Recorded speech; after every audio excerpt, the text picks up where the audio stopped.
karon sa pag-asa ang low pressure area nga anaa sa sud sa Philippine Area of Responsibility. Katapusan kining nabantayan sa habagatang sidlakan sa Cuyo sa Palawan. Matud sa pag-asa, wala pa nila ipadaplin ang kahigayunan nga mamahimo kining usa ka bagyo sa mosunod nga mga adlaw.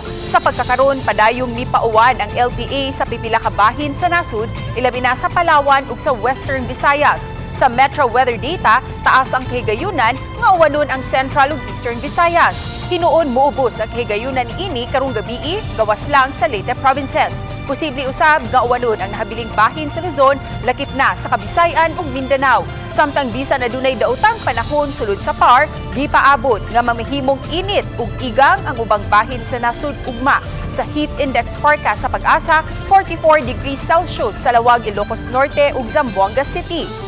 Samtang 42 degrees Celsius usab sa Dagupan, Pangasinan ug San Jose Occidental, Mindoro.